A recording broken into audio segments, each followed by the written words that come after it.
All right. Welcome, one and all, back to the Salt and Light podcast. Today we're going to be looking at Ecclesiastes Chapter 4, and I've decided to call this Majoring in the Minors, and you'll see why that is later on. But first, we're going to review Chapter 3, and it's going to be a real short review, so don't worry. So, we're going to begin with our review in Ecclesiastes chapter 3, verse 10. It says, I have seen the God-given task with which the sons of men are to be occupied. Now remember in our last lesson, he goes and he lists certain times in which a certain action is appropriate. So he said, for instance, there is a time to tear, and then there's a time to mend, or there's a time to sow and a time to reap. And then it goes on to say in verse 11, he has made everything beautiful in its time. So even the seemingly ugly times in our lives can be made beautiful by God's plan. And that's basically what he's saying.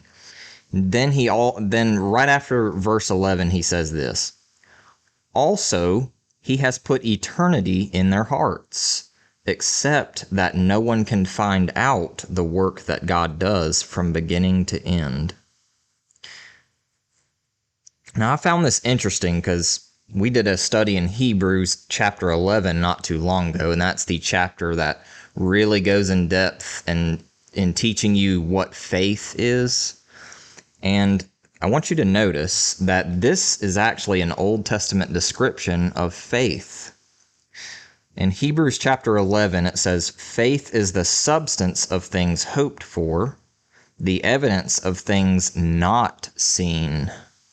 So let me read that again in Ecclesiastes. It says, also he has put eternity in their hearts, except that no one can find out the work that God does from beginning to end. See, we don't see the beginning or the end of God's work, but we trust in his promise that he will carry out the work and make it a beautiful thing.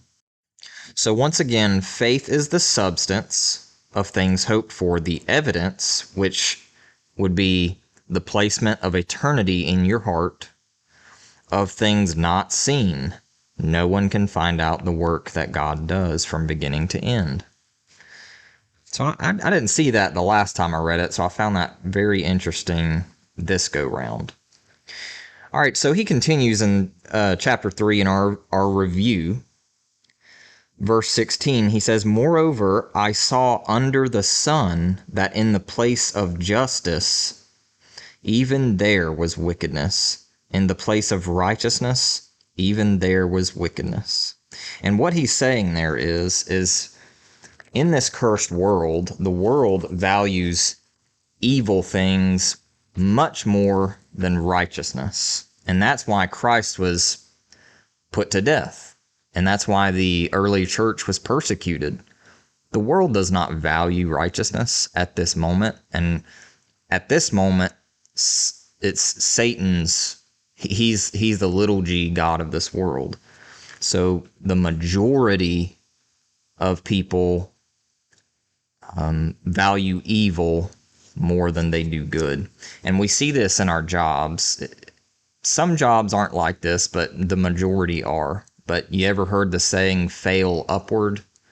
Yeah, that's because when the people who throw their fellow employees under the bus are actually the ones who get the promotions. And the ones who have that selfish ambition to rise to the top, they are usually the ones who end up at the top. And therefore, once they get there, you have an evil person at the top, basically. Now, there is a list of kings. See, and it was the same way in Israel. When you look at the Old Testament, at the book of 2 Kings, there was a list of kings in which they were listed, and then right after that it would say if they were a bad king or a good king. And I want to read the examples. So in 2 Kings chapter 15, verse 15, it says, in the 27th year of Jeroboam king of Israel, Azariah, the son of Amasa, king of Judah, became king. He was 16 years old when he became king, and reigned 52 years in Jerusalem. And he did what was right in the sight of the Lord. Then it would go on to list more kings. Now this is hard to pronounce, so just bear with me. So this is in verse 23. Now the kingdoms of Israel were divided into two halves, and this is why it was worded this way. There was a king of Judah and a king of Israel, but this is how it's worded. In the 15th year of Azariah, king of Judah, so in Judah, Azariah was reigning at this time, and then it talks about the king who is going to replace the king of Israel. So Pekah, the son of Menahem, became king over Israel in Samaria and reigned 2 years. And he did what was evil in the sight of the Lord. And then right after that, it goes on to list more kings. It says, let's see, in the 39th year of Azariah, king of Judah, Menahem, the son of Gadai, became king over Israel and reigned 10 years in Samaria. And he did evil in the sight of the Lord. And it kind of goes on like that. Now the list contains 38 kings. Now in your mind, I want you to take a guess at how many of the kings were righteous. Which ones do you think feared the Lord and pursued righteousness, opposed to the ones who just pursued evil? Okay, you got your guess. This is how many kings that it said was good out of 38. 5. 5 good kings, 33 bad kings. That's about 1 out of every 7 actually feared the Lord. And it's very similar today. Most people don't fear the Lord. So in Ecclesiastes 3, this is kind of what he's getting at in verse 17. It says, I said in my heart, God will judge the righteous and the wicked, for there is a time for every matter and for every work. So what he's saying is that the evil are usually on top in this world because that's what the world system values. They love godlessness. So when he says there is a time for every matter and every work, he's referring to this reign of evil that seems to be very prevalent and seems to have no end. Now, when you go back and read the book of Job, God says that this evil does have an end and that its reign is limited. However, even though we don't see it, and that's part of our faith, you have faith that God is telling us the truth about that it is limited. It's not going to go on forever. However, this is allowing time for salvific work, because as we know, no man is good, no, not one. So, just to show you, there was a parable that Jesus talked about in Luke chapter 13. I'm going to read it to you, but it's basically showing God's mercy when he could have just basically destroyed us all. So Jesus says, this parable, a certain man had a fig tree planted in his vineyard, and he came seeking fruit on it and found none. Then he said to the keeper of his vineyard, look, for 3 years I have come seeking fruit on this fig tree and find none. Cut it down. Why does it use up the ground? But he answered and said to him, Sir, let it alone this year also, until I dig around it and fertilize it, and if it bears fruit, well. But if not, after that you can cut it down. Now, this is a picture of people like Moses. When Israel disobeyed God, Moses would step in as the you could say mediator between God and the people of Israel, and he would basically plead for them on behalf of them to spare them and have mercy. Now that is kind of what this parable is getting at. But, I'm just trying to show that there is a time allowed for the fertilize and all of that to see if it will produce fruit. So let me read that again. Ecclesiastes chapter 3, verse 17, it says, I said in my heart, and this is Solomon, God will judge the righteous and the wicked, for there is a time for every matter and every work. I said in my heart with regard to the children of man, that God is testing them, that they may see that they themselves are but beasts. They all have the same breath, and man has no advantage over the beasts, for all is vanity. All go to one place, all are from the dust, and to dust all return. So that last part he throws in, all are from dust, and to dust they shall return, which, if you remember in Genesis, that's exactly what the last part of the curse was, that we would die, basically. Okay, so this thing about us being tested, and God is trying to show us that we are but beasts. In Psalm chapter 49, this, I believe, goes pretty well with that. Verse 20 says, man in his pomp, yet without understanding, is like the beasts that perish. Okay, so how do we not be like that? The key is, it said, in his pomp, he's without understanding. So our goal is to get understanding so that we will not be like the beast and perish. Okay, so that was our review, so we're going to jump into chapter 4. And he begins chapter 4 with a certain phrase that I found to be, it was something I didn't notice before, and I noticed it this week, so I'm going to share it with you. In Ecclesiastes, a lot of people think that it is randomly thrown together with a bunch of just random quotes or random proverbs, and they said there's, because he does, he says, he talks about godly wisdom, then he talks about worldly wisdom, but he won't say godly or worldly, he'll just say wisdom.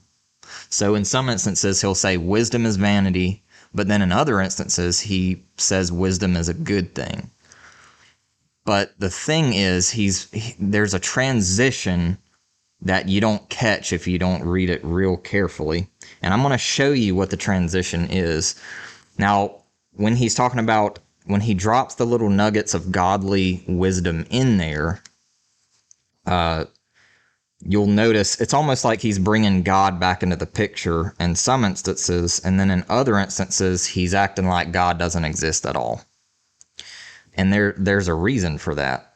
He's showing you what a man without faith thinks and what conclusions he should come to as he goes throughout this world. And then he'll show you the conclusion of the man with faith. Now the transition that he uses, this is the phrase, Ecclesiastes chapter 4, verse 1. Now, he just showed us some godly wisdom at the end of chapter 3. So when he goes into chapter 4, he uses the transition to go back to the man without faith, which is a vain existence. So in verse 1, he says, then I returned and considered. So right after he gives you godly wisdom, he says, then I returned and considered. That means he's returning to the other consideration, the consideration of not having faith, being without God, and not following him. So let's read the whole thing. It's then I returned and considered all the oppression that is done under the sun, and look, the tears of the oppressed, but they have no comforter. On the side of their oppressors there is power, but they have no comforter. So he repeats the no comforter twice. In the vain existence, when you don't trust in God, there will be no comforter for you, is basically what he's saying. All there will be is oppression. This life that you live under the hand of Satan, it will just be pure oppression, no good whatsoever, no comforter. Then he goes on to say, "Therefore I praise the dead who were already dead more than the living who are still alive. Yet better than both is he who has never existed, who has not seen the evil work that is done under the sun." Okay, so basically what he's getting at here is, if God was not in the picture for you, it would have been better if you had never existed, because all you're going to get here is rot, chaos, and death. And if you're not considering God, there's no one going to come up to you and try to pick you up and help you along and comfort you on your way. Everybody just cares about themselves if God's not in the picture. Now, there is a verse in Matthew chapter 26 where Jesus is talking about Judas, the one who betrayed him.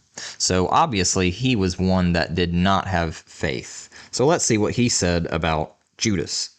"The Son of Man indeed goes just as it is written of him, but woe to that man by whom the Son of Man is betrayed. It would have been good for that man if he had never been born." So Jesus agrees with Solomon, and Solomon agrees with Jesus. It's all one spirit. You'll notice that when you read the whole Bible, it all has one message, and that's because there's one author. Okay, so now we just did a study in Job, so I'm going to bring some Job into this study also. We're going to look at Job chapter 3. See, this is what Job did at the very beginning, whenever he had everything stripped from him. He didn't curse God, but he did say this. Job chapter 3 verse 1 says, "After this, Job opened his mouth and cursed the day of his birth. Job spoke and said, May the day perish on which I was born. May darkness and the shadow of death claim it. May it not come into the number of the months."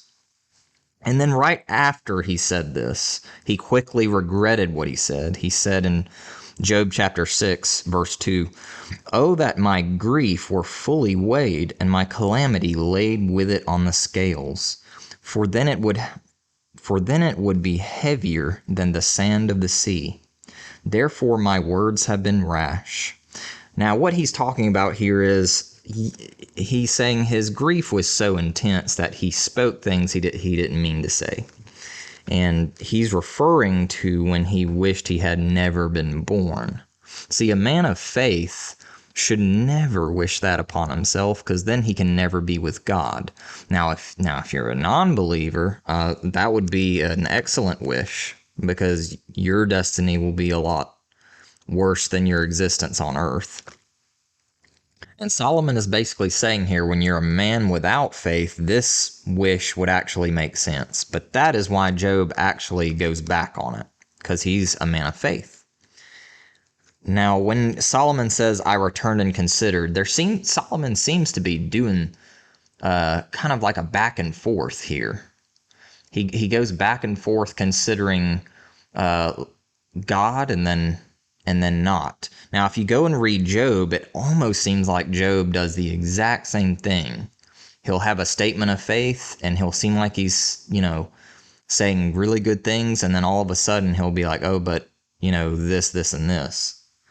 It's kind of showing a struggle with doubt that every believer goes through. But I just thought it was interesting that the specific way it was written in that pattern, you can see that in Job and Ecclesiastes. So whenever we read Job and we see that same pattern, we can kind of equate Job with this in Ecclesiastes Chapter 1. So we're going all the way back to the beginning. Solomon said, "And I set my heart to seek and search out by wisdom concerning all that is done under the sun and under heaven. This burdensome task God has given to the sons of man, by which they may be exercised." So when you read the book of Ecclesiastes and the book of Job, you notice that they both seem to be wrestling with the burdensome task of seeking out wisdom. So Job was being exercised by this burdensome task by a much greater extent than most men. Nevertheless, all men face this same burden with like a lesser extent than Job did. And Solomon describes this task as exercise. So think about bodily training. There are low points where you can't continue. You must stop and rest and regroup your thoughts and cast the burden on the Lord, so to speak. Because when you're doing physical activity, a lot of people don't realize this, but God gives you that strength to do that. So the fact that you're even lifting a weight or running, any of that is because God has given you the strength. Same in spiritual matters where you wrestle through wisdom. God is giving you the strength and the spirit to be able to understand what wisdom is. However, there are some points where you just your strength kind of fails you. And it's the same physically. And then when you stop, rest, consider the Lord, and I'm talking of spiritual matters, that is when God will return your strength and you can continue to wrestle through things. So basically, you're working out your own salvation with fear and trembling. Now, when I say you're working, I'm not saying that you're earning. I'm saying that you're working out. You're working through the scriptures, trying to dig up treasure, basically. Now, it's not an earning thing. Let me read this in Philippians chapter 2. You might get a better idea of what I'm talking about. It says in verse 12, "Therefore, my beloved, as you have always obeyed, not as in my presence only, but now much more in my absence." And this is Paul talking to the church. "Work out your own salvation with fear and trembling, for it is God who works in you, both to will and to do for his good pleasure." All right. So there's a sense in which there is still, whenever you're a Christian, there is still work to be done. We know it's not earning our salvation because Christ paid for your salvation. It's more of like in the service of the Lord and with the new heart that he's given you, where you want to do good and you want to please him and you want to serve him, there's work to be done. And you're still going to and we're still living in this world which is still, under God's curse because we've sinned. And that is something we've got to, that's the burdensome task we have placed on us to wrestle through. But you do it with God, and that'll give you joy. However, my next point, or Solomon's next point, is spiritual laziness. Now, what is spiritual laziness?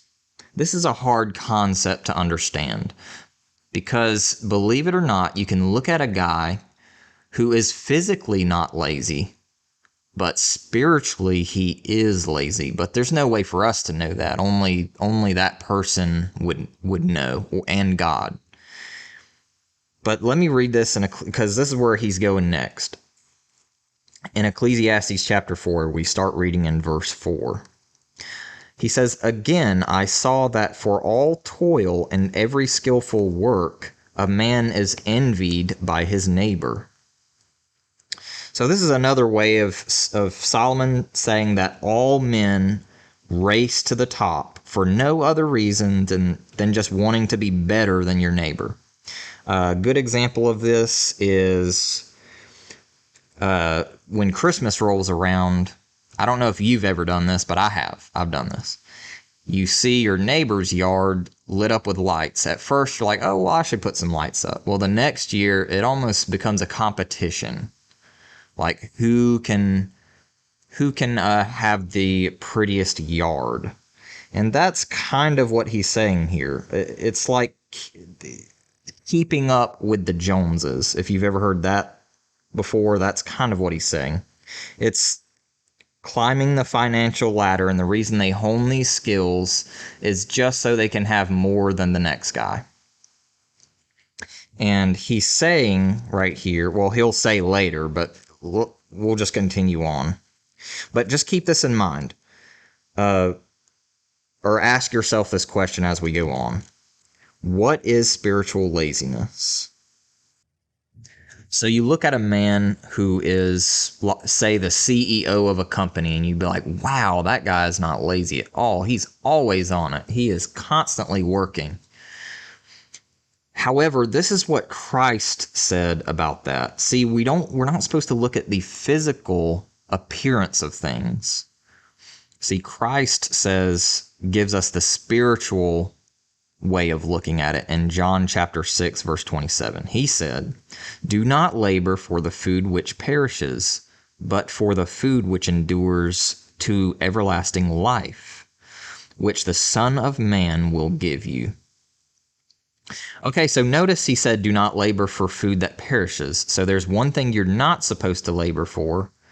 And then he says, but for the food which endures. So there is labor still involved. You see that? It's not like you go to the front, accept Christ into your life, and then that's it. No. Your journey just began. The work just started. However, the justification is what is completely finished. We don't have to worry about that. But you've switched sides. You've joined in God's work. Okay, see, there's still work involved. So let's read the rest. Ecclesiastes Chapter 4, verse 4. It says, "Again I saw that for all toil and every skillful work a man is envied by his neighbor. This also is vanity and grasping for the wind. The fool folds his hands and consumes his own flesh." Now that folding of the hands, picture a man who just kind of lays on his couch, puts his hands on his chest, and sleeps. That's kind of the picture we're getting here. However, he started with saying, for all toil and every skillful work. Then he starts going into being lazy, and you're like, what? That doesn't make any sense. But see, it's because he's referring to spiritual laziness. There was an interview by, I don't know if y'all have seen it, but Muhammad Ali was interviewed, and the guy was heaping praise on him and saying, wow, you have the championship belt. But Muhammad Ali took that belt in his hand and threw it on the table and said, to me, that's garbage. And he basically said he wasted his life. Now, he's on the right track there. That's how everybody needs to look at their accomplishments and things of that nature. So let me read you a proverb that kind of goes along with this, and you might be able to get it a little bit better. Proverbs chapter 26, verse 15 says, "The lazy man buries his hand in the bowl. It wearies him to bring it back to his mouth." Okay, so think of the Pharisees here.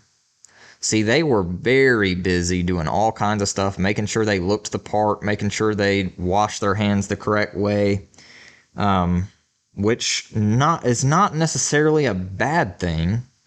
It's their heart that's the problem. So when he buries his hand in the bowl, he's involved in religion, but when it comes to giving himself actual nourishment, he doesn't. It wearies him to bring it back. So it wearies him to get nutrition out of what is presented to him. And then it says, "The lazy man is wiser in his own eyes than 7 men who can answer sensibly." See, when these men work really hard in getting material possessions, they feel like they're doing everything correctly. But they're not, if they're not worried about their salvation. Okay? Remember, Solomon says that that this burden that we have is a test. Now, real quickly, in Malachi chapter 1, this was God talking or speaking with the Israelites, and the Israelites were saying, God was having an issue with their sacrifices, and they were saying, well, what are we doing wrong? We're doing all these things correctly. But this is what he said. He said, my name shall be great among the Gentiles, but you profane it, in that you say, the table of the Lord is defiled, and its food is contemptible. You also say, oh, what a weariness, and you sneer at it, says the Lord of hosts.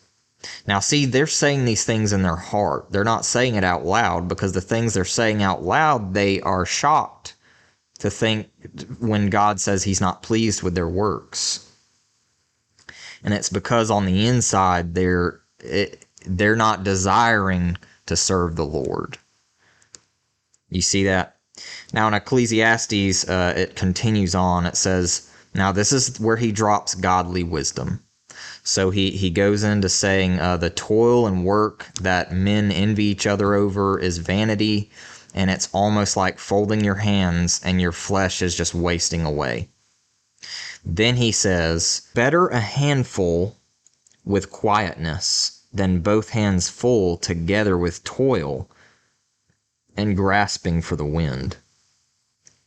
So he's saying that it's better to just have a little bit and have your needs provided for you, yet your soul is at peace, than having both hands just overflowing with everything, but you're having to toil and just put forth grueling and exhausting efforts to try to maintain and keep all of that, and it's going to cause your soul vexation and unrest. Now, I have a good example of this, so I want you to close your eyes and imagine a classroom full of kids. The teacher declares that she is handing out a test, and it will be open book. She then announces it will be a timed test. As she hands the test out, she surveys the room. The children have all kinds of different writing utensils. Some have standard number 2 pencils with the eraser chewed off. Others have fancier mechanical ones, and some opt to use ink pens. Even still, some had highlighters, permanent markers, and luxurious gel pens. Some had nothing, so they scoured the corners of the room for even just a little broken crayon, because the test to them was very important. The test sitting in front of each student will determine if they pass or fail the class. All focus should be on the test. However, some of the students with number 2 pencils were envious of the students with gel pens and spent the time they had to scheme up ways to get their hands on these luxurious pens. And some who had the gel pens thought that collecting some highlighters and permanent markers would help them take the test better. They spent their time procrastinating.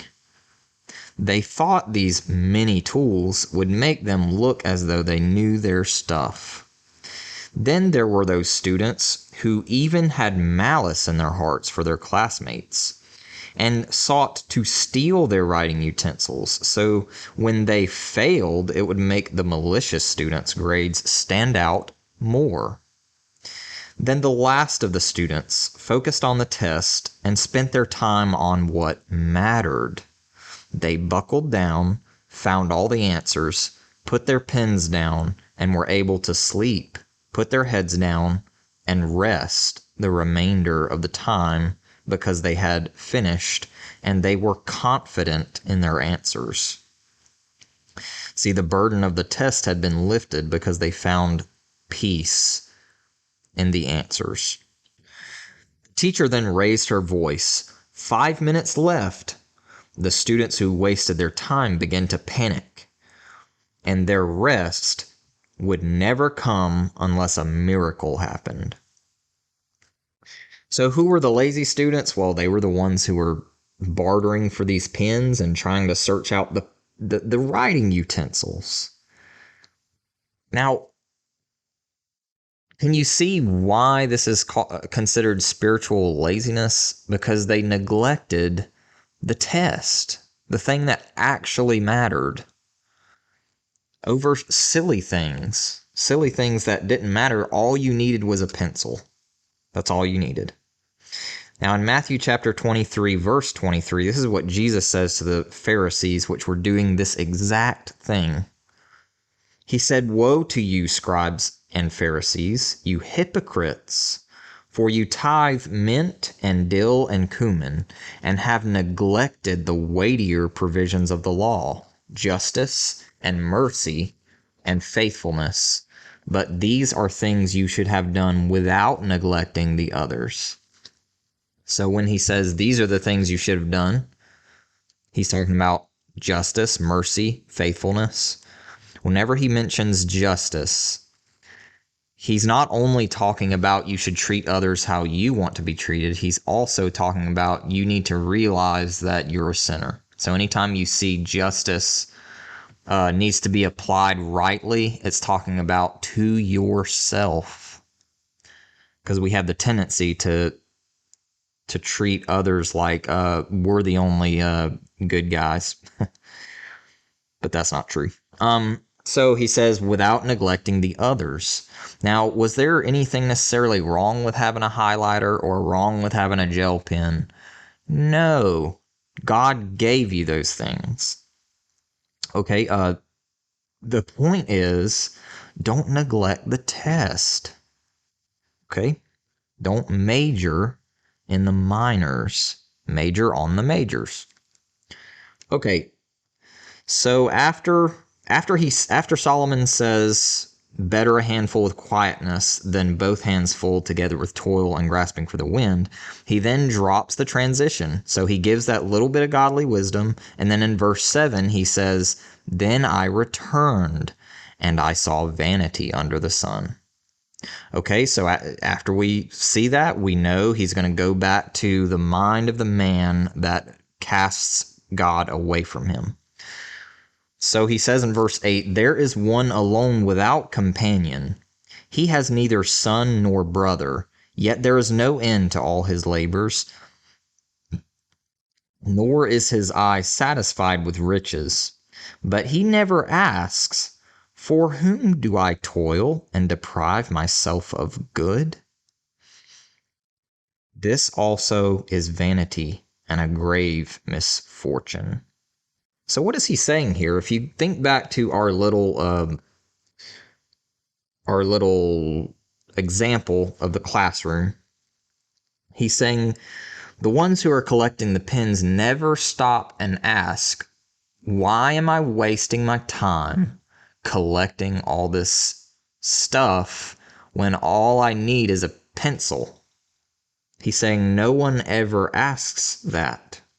Now, when he says no one, he doesn't mean no one, because people do ask that. You know, it kind of goes back to the beginning of our lesson where I talked about there was 1 out of 7 good kings. There are people who ask these questions, but it's God that's leading you to ask those. All right.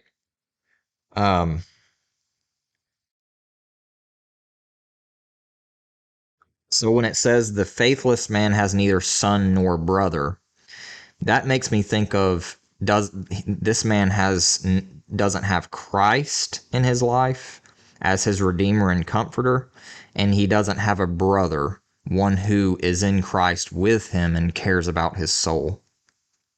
And he says this man is not satisfied with riches, and there is no end to his labors. So this kind of goes back to the foolishness and vanity of living life without the Lord. Okay, so last part of this passage we're going to look at is verse 9. So we're going to continue. He says, and this is, he's, in this passage, he's dropping godly wisdom. Now, I feel like this is where the gospel is actually embedded.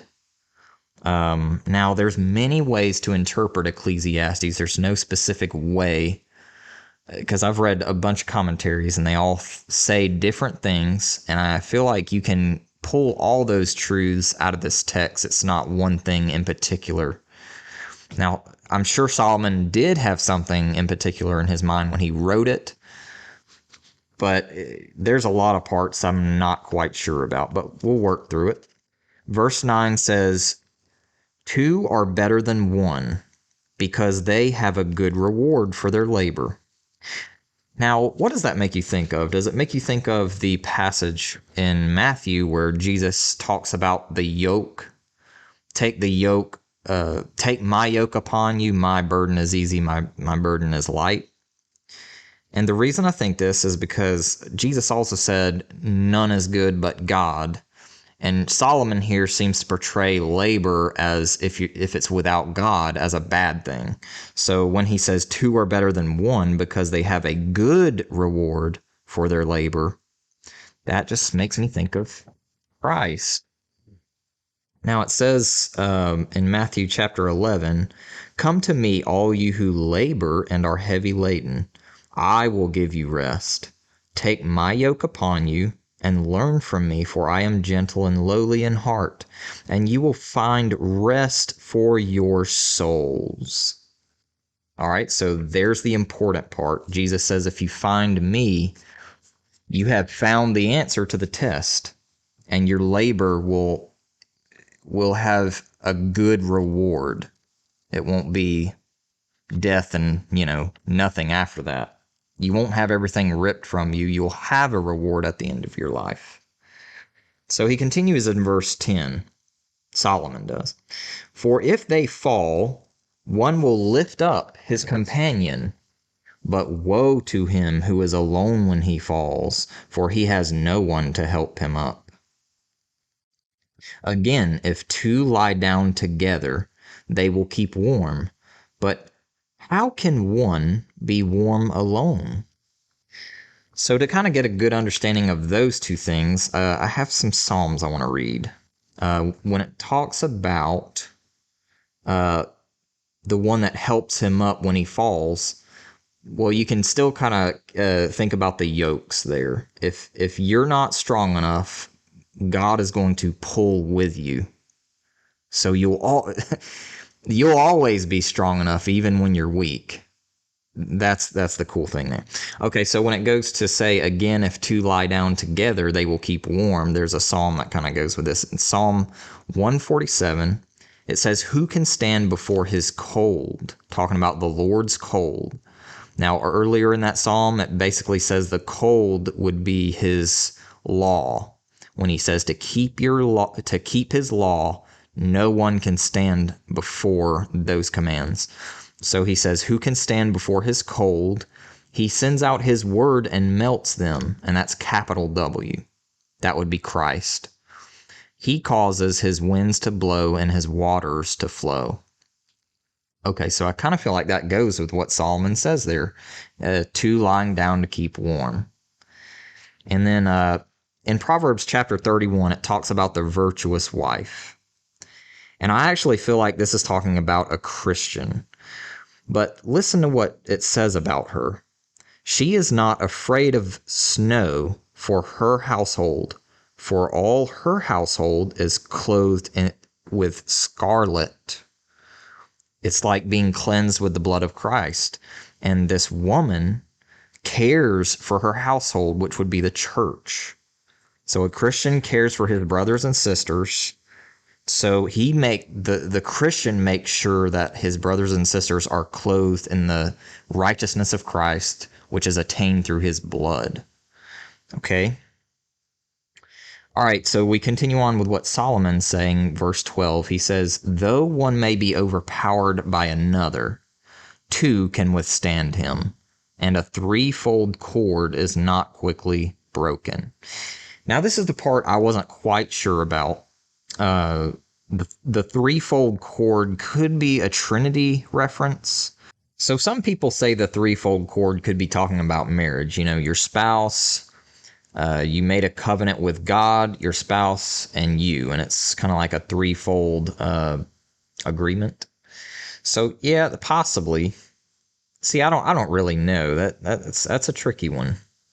But let's read that last part again. It says, though one may be overpowered by another, two can withstand him. Now, it kind of makes me think of Satan, because he's the one we have to overpower if we hope to be with God in the end. We can't do that. You know, God's the one who does it for us.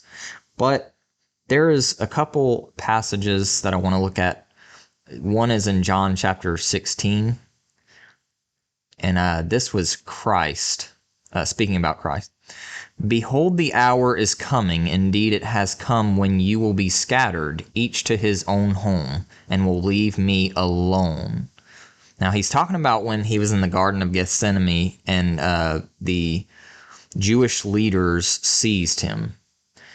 He said that the disciples would scatter. Then he says, yet I am not alone, for the Father is with me. So that makes me think of two together.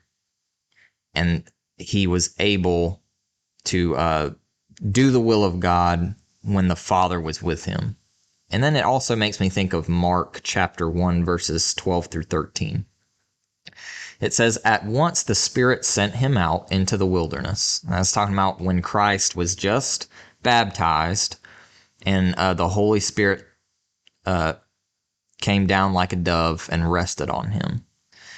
So when it says at once the Spirit sent him out into the wilderness, and he was in the wilderness 40 days being tempted by Satan, he was with the wild animals and the angels attended to him. So the Spirit is the one who drove him out into the wilderness, and he was with the Spirit in the wilderness as he was being tempted, and he was able, if you read the whole account, Jesus was able to resist the temptation. So there's you a couple things to consider, and there's one more thing to consider. This could also be just referring to just companionship. You know, your brother in Christ coming up beside you, giving you encouragement to keep going, picking you up when you fall down. And if you go and read Acts, Paul never went on his missions without a companion. So there's lots of truths you can pull from this. All right. So we continue in the very last part. I'm wrapping up here. Ecclesiastes Chapter 4, verse 13. Better a poor and wise youth than an old and foolish king, who will be admonished no more, for he comes out of prison to be king. Although he was born poor in his kingdom, I saw all the living who walk under the sun. They were with the second youth, who stands in his place. There was no end of all the people over whom he was made king. Yet those who come afterward will not rejoice in him. Surely this also is vanity and grasping for the wind. Okay, so I feel like this is talking about Christ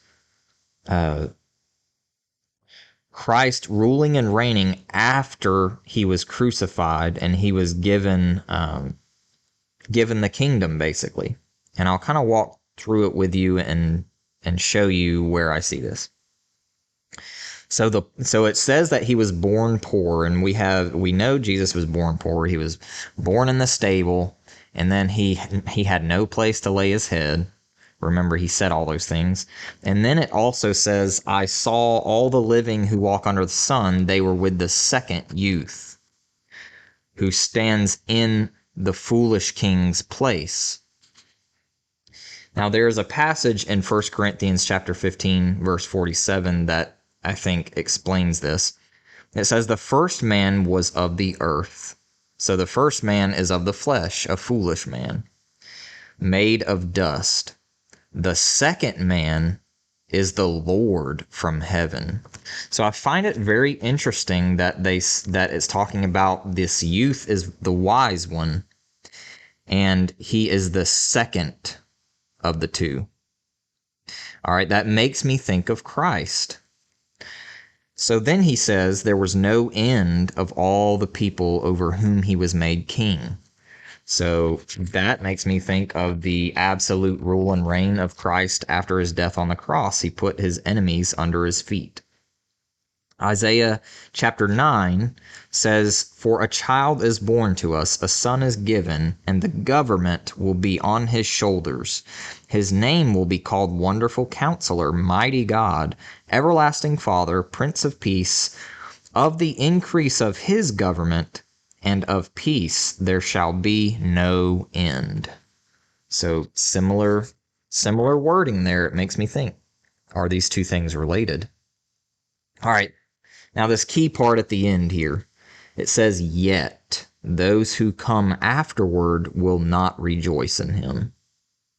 Then he says, "Surely this also is vanity and grasping for the wind." So if it is talking about Christ's death on the cross, and then those who believe on him versus those who don't, I believe this is what this is speaking of. Those who come afterward will not rejoice in him. He's basically saying those who come after his death will reject him. Now remember, Solomon is having this thing where he goes between the thinking of a man without faith and the thinking of a man with faith. So right after he says those who come afterward will not rejoice in him, this also is vanity. And it's living like a man with no hope. There's also another passage in Ecclesiastes that kind of seems to carry on this thought, but it comes later in the book. It's in Ecclesiastes Chapter 9. It says, "This wisdom I have also seen under the sun, and it seemed great to me. There was a little city with a few men in it, and a great king came against it, besieged it, and built great snares around it. Now there was found in it a poor wise man, and he by his wisdom delivered the city. Yet no one remembered the same poor man. Then I said, Wisdom is better than strength. Nevertheless, the poor man's wisdom is despised, and his words are not heard." See, this almost seems to go together with the other part we just read. Now, we know that God is the deliverer. In Psalm chapter 18, verse 2, it says, "The Lord is my rock, and my fortress, and my deliverer, my God, my strength, in whom I trust." So right here, when it says this poor wise man delivered this city from the great king that laid snares all around it, who lays snares for us? Who wants to devour us? Who wants us to perish and not be with God? Well, that would be Satan, the god of this world, the great king. And I say great king, because he's a force to be reckoned with. He's not a joke. But I don't say that as in like he's a great king, like he's good or anything. Obviously. So let's read that last part. It says there was a poor man found in the city. He delivered the city, yet no one remembered that same poor man. That goes very well with after he died on the cross and was made king over many peoples, yet no one rejoiced in him. Now that's something you've got to chew on. Like I said, there's many ways in which other people see different things in that, but I really, whenever I read the Old Testament, I lean very heavily on these few scriptures that I'll give you, and this is why I think it's talking about the gospel, and it's why I think it's talking about Christ. John chapter 5, verse 39 says, and this is Christ speaking to the Pharisees. He says, "You search the scriptures, for in them you think you have eternal life, and these are they which testify of me." And then in John chapter 5, verse 46, it says, and he's still talking to the Pharisees, For if you believed Moses, you would believe me, for he wrote about me. And then in Revelation chapter 19, it says the testimony of Jesus is the spirit of prophecy. So all those prophetic books you go and read in the Old Testament, we really need to be looking for Christ in those, because it says that the spirit of those books is Christ, Jesus the Savior. Okay, so like I said, I lean heavily on those when I go to interpret these books of wisdom. And that's basically going to end it right there. That was the end of chapter 4, and the next podcast is going to be going into chapter 5. So if you've enjoyed these, please join us again. I'll have another video next week, and I appreciate it, and I hope y'all all have a wonderful rest of your week.